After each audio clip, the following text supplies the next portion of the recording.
सर्वसामान्यांच्या हक्काचा आवाज जागर जनस्थान। शिंदखेडा तालुक्यातील दराणे गावात सरपंच असलेले शांतीलाल कोळी यांना 3 अपत्य असल्या कारणाने गावातील सामाजिक कार्यकर्त्यांनी त्यांना अपात्र घोषित करावी अशी मागणी धुळे जिल्हाधिकारी यांच्याकडे केली होती।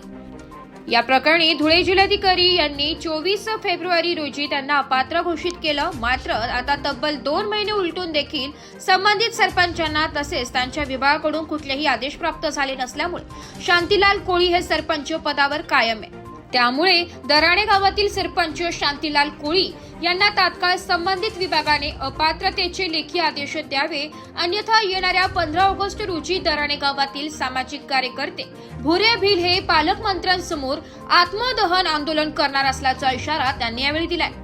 जागर जनस्थान करिता रूपक बिरारी, धुळे। चला 3 अपत्य असल्यामुळे अपात्र करण्यात आलं होतं। जिल्हाधिकारी साहेबांनी त्यांना अपात्र घोषित करून सुद्धा त्यांच्यावर काही कारवाई झालेली नाहीये। जर या 15 ऑगस्ट पर्यंत त्यांना जर अपात्रचं पत्र देण्यात आलं नाही तर आम्ही दरण्या गावातील रहिवासी भुऱ्या वेडू भिल हे 15 ऑगस्टला आत्मदहनाचे इशारा देत आहे व त्यांना बापजी ग्रुप कडनं पाठिंबा देण्यात येणार आहे।